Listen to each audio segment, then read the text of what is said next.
அனைவருக்கும் வணக்கம். இன்னைக்கு நாம சிக்கன் சுக்கா எப்படி செய்யறதுன்னு பார்க்கலாம்.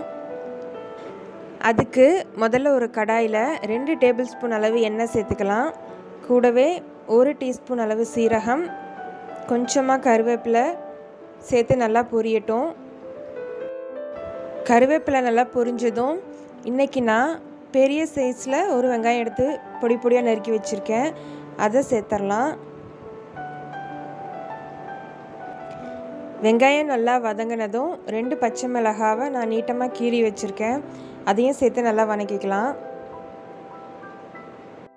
இன்றைக்கி இந்த சுக்கா செய்கிறதுக்கு நான் 1/2 கிலோ சிக்கனை நல்லா கழுவி சுத்தம் பண்ணி எடுத்து வச்சுருக்கேன், அதையும் கூட சேர்த்துக்கலாம்.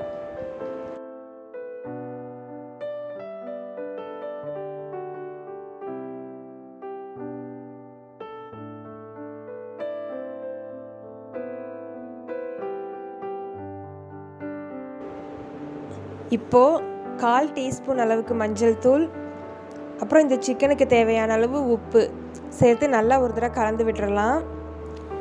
சிக்கன் வேகிறதுக்கு நம்ம தனியாக தண்ணி எதுவும் சேர்க்க தேவையில்லை, சிக்கன்லேருந்து வர்ற தண்ணியே அது வேகிறதுக்கு போதுமானதாக இருக்கும்.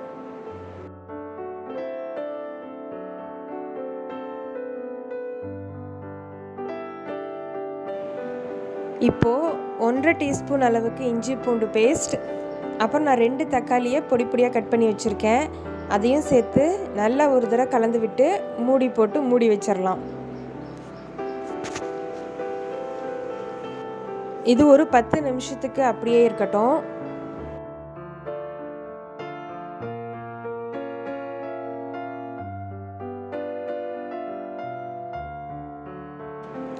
இப்போது சிக்கன் நல்லா வெந்துருச்சு.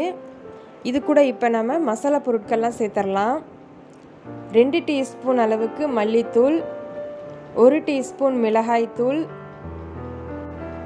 1 டீஸ்பூன் மிளகுத்தூள், 1 டீஸ்பூன் சீரகத்தூள், 1/2 டீஸ்பூன் அளவுக்கு கரம் மசாலா, இது எல்லாத்தையும் சேர்த்து நல்லா ஒரு தடவை கலந்து விட்டுறலாம்.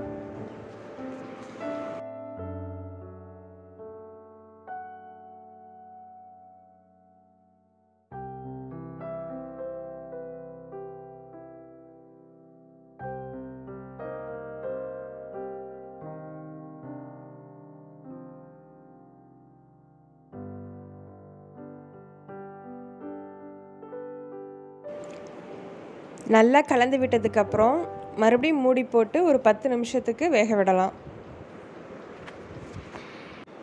இப்போ பார்த்திங்கன்னா எண்ணெயெல்லாம் பிரிஞ்சு வந்து நம்மளோட டேஸ்டியான சிக்கன் சுக்கா ரெடி ஆகிடுச்சு. இந்த ரெசிபி உங்களுக்கு பிடிச்சிருந்துச்சுன்னா நீங்கள் நம்ம சேனலுக்கு சப்ஸ்கிரைப் பண்ணிவிட்டு மறக்காமல் பக்கத்தில் இருக்கிற பெல் ஐக்கானை கிளிக் பண்ணிக்கோங்க. இந்த வீடியோ பார்த்ததற்கு நன்றி.